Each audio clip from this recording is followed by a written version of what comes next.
जिठानी बड़े काम करेगी। ये कहानी शुरू होती है नैना के घर से। नैना जॉइंट फैमिली के परिवार में पली बड़ी थी, जहाँ एक गार्डियन नहीं 4-4 गार्डियन शुरू से उसके ऊपर रहे थे। आंखों में आंसू लिए ममता अपनी बेटी का सूटकेस पैक कर रही थी। जा बेटा, कुमकुम और चावल लेकर आ। पहले ज़रा सूटकेस में स्वास्तिक बना दूँ। मम्मी आप क्यों रो रही हो? मुझे कोई पुलिस थोड़ी ना पकड़ कर ले जा रही है। ताई ही तो कहती है मुझे अपने घर जाना है, तो वहीं तो जा रही हूँ मैं। और उसी वक्त हाथ में 2 साड़ियाँ लिए शकुंतला घर में आती है और कहती है, कोई अपशगुन नहीं होना चाहिए छुटकी, शुभ काम हो रहा है, यहाँ सुमत बहा। नैना को देख कितनी समझदारी भरी बातें कर रही है। अपने घर ही तो जा रही है वो। हम भी जब यहाँ आए थे तो कौन सा ये घर हमारा था, पर क्या आज तुझे अपना घर उतना ही याद आता है? नहीं ना? जी भाभी जी, गलती हो गई। क्या करूं, आंखें भर आती है, माँ हूं ना। ये ले छुटकी, पहले बक्से में ये 2 साड़ियाँ रख दे और मेरे कमरे में से मैं एक लहंगा भी भिजवा रही हूँ। मेरे दिए तीनों कपड़ों को रखने के बाद ही बाकी कपड़े रखना नैना के बक्से में। वाह, आप मुझे लहंगा भी दे रही हो ताई। आपको पता है मेरी जिठानी को भी लहंगी बहुत पसंद है। तेरी शादी का पूरा खर्चा उठा सकती है तेरी ताई, तो तुझे 2 साड़ी और एक लहंगा नहीं दे सकती?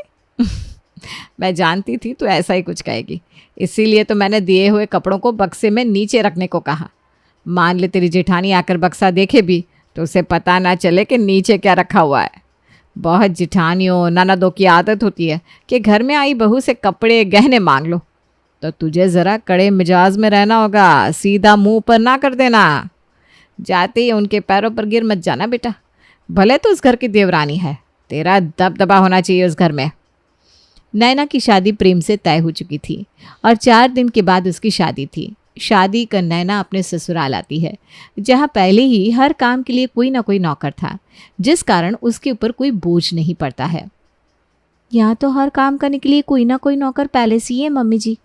यहाँ तो कोई काम करने को है ही नहीं, ऐसे तो मैं बोर हो जाऊंगी।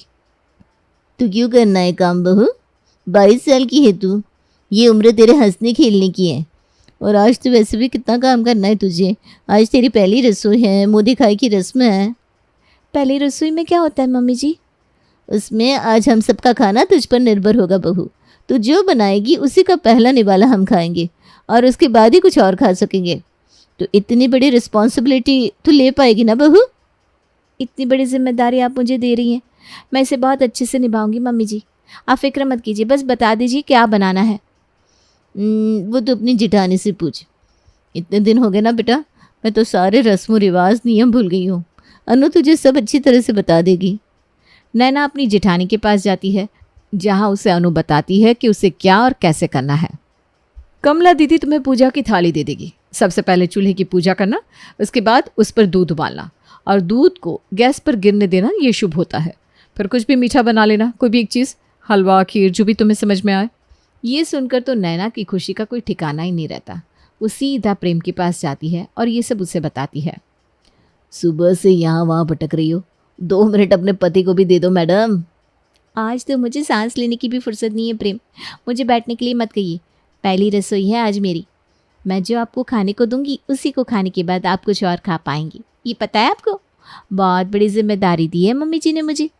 हाँ हाँ मेरी पगली बिल्कुल सही कहा तुमने। आज तो तुम बड़ी बिजी रहने वाली हो, पर इन सब के बाद अगर मैडम आपको वक्त मिले तो अपने गरीब पति को ज़रूर से कुछ घंटे दीजिएगा। हंसते गाते खुशी खुशी नैना अपनी जिठानी के बताए हुए नियम करने के बाद अपनी पहली रसोई में हलवा बनाती है। सभी डाइनिंग टेबल पर खाने का इंतजार कर रहे थे, तभी सुजाता कहती है, नैना तो कितना सोचा था उससे भी ज़्यादा भूली है अनु।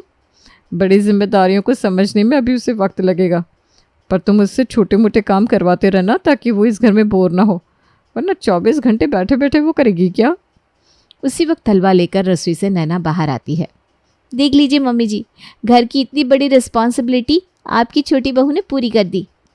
सभी नैना के बनाए हुए हलवे को चखते हैं। बहू ने तो बहुत फीका हलवा बना दिया है। बहुत स्वादिष्ट हलवा बनाया है बहू, तुमने काफ़ी मेहनत की है। है ना पापा जी, पता है आज मैंने पहली बार हलवा बनाया। मुझे तो लगा ही नहीं था कि मैं इतनी बड़ी रिस्पॉन्सिबिलिटी उठा पाऊंगी, पर भगवान की कृपा से सब हो गया। बड़ी बहू, तुम जाकर कमला को समझा दो रसोई में क्या बनाना है, बहुत तेज़ भूख लगी है मुझे। मैं हूं ना पापा जी, मैं बता देती हूँ कमला दीदी को क्या बनाना है खाने में।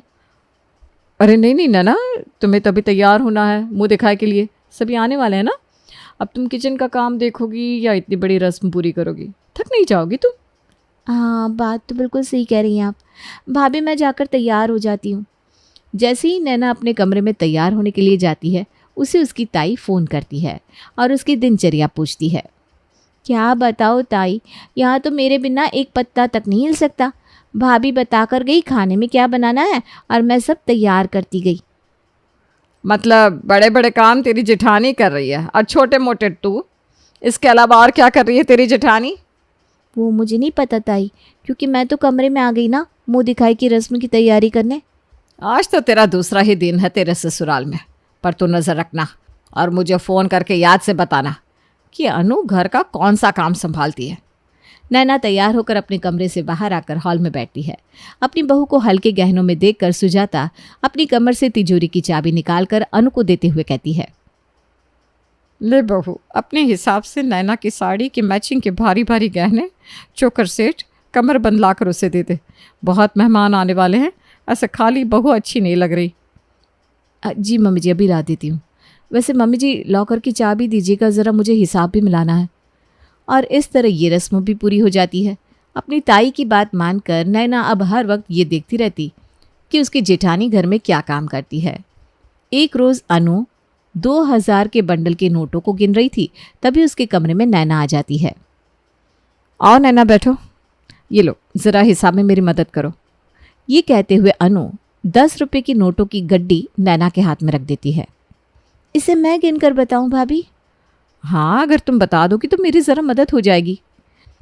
नैना खुशी खुशी 10 रुपये की नोटों के बंडल को गिन गिन कर सारा अमाउंट अपनी जेठानी को बताती जाती है। रात के वक्त नैना प्रेम को सुबह से रात तक की सारी बात बताती है। दूध वाले भैया का हिसाब किया तुमने, 10 रुपये के बंडल गिने, अरे कपड़े भी सुखाए, कहीं थक तो नहीं गई ना जानू?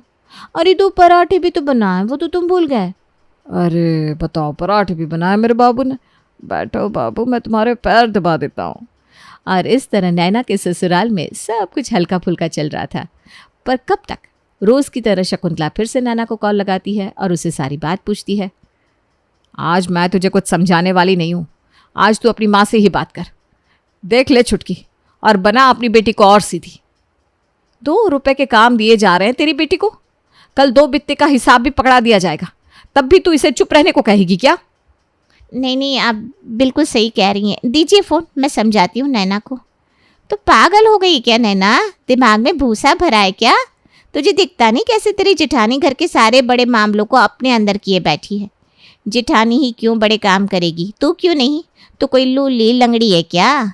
तेरी ताई बता रही थी कि दुकान में क्या कमाई हुई क्या नहीं, ये सारा हिसाब भी तेरी जेठानी अपने खाते में लिखती है।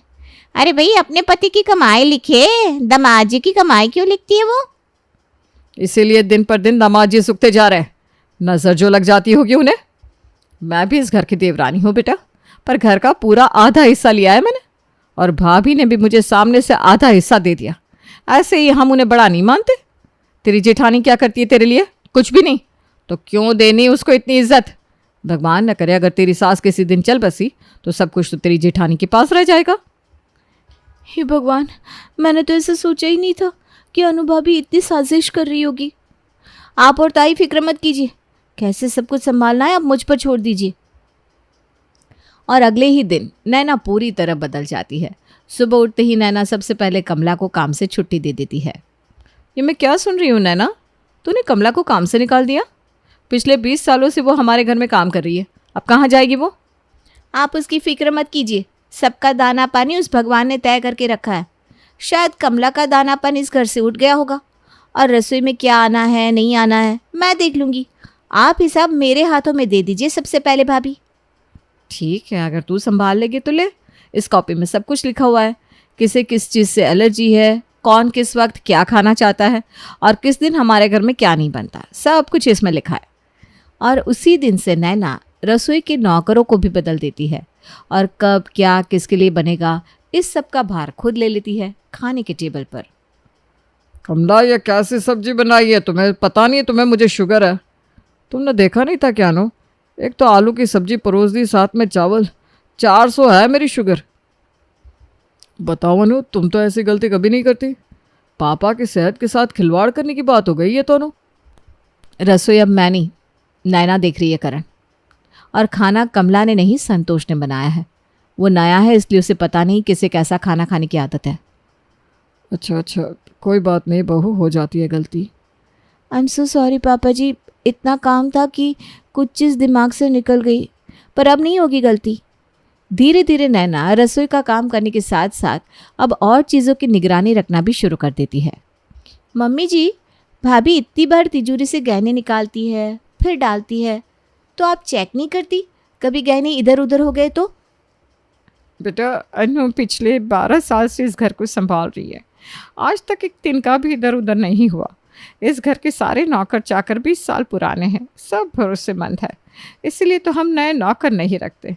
पर तुम्हें अगर बदलाव सही लग रहा है तो इसके साथ रिस्पॉन्सिबिलिटी भी आएगी। ये लो तिजोरी की चाबी। तिजोरी में रखे गहनों की फ़ोटोज़ लेकर नैना अपने पास रख लेती है। अब पता चलेगा ना इनमें से कौन सा गहना निकालने के बाद वापस आता है और कौन सा नहीं। अब हर रोज़ अपने मायके वालों की कहानी सुन सुन कर नैना धीरे धीरे हर डिपार्टमेंट में घोषणा शुरू कर देती है। रसोई के बाद अपनी सास की तिजोरी और उसके बाद अब बारी आती है दुकान की। अनु, पिछले महीने के हिसाब की कॉपी कहाँ है?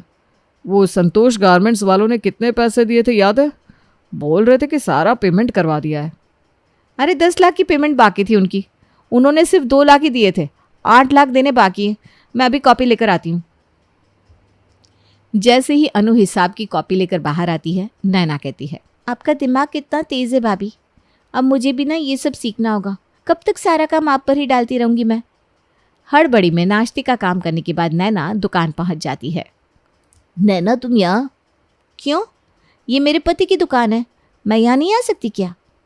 नैना ढंग से रसोई भी नहीं संभाल पा रही थी, पर अपनी जेठानी की देखा देखी उसे सब कुछ करना था। और फिर एक दिन जब सुजाता अपने कमरे में नहीं होती, संतोष उसके कमरे में जाकर तिजोरी से गहने चुराने की कोशिश करता है, जो सुरेश देख लेता है। तेरी इतनी हिम्मत! शायद तुझे पता नहीं कि हमारे घर में हर जगह सेंसर लगे हुए हैं। जब भी किसी कमरे के अंदर घर के सदस्य के अलावा कोई भी और आता है तो मेरे फ़ोन का अलार्म बज जाता है।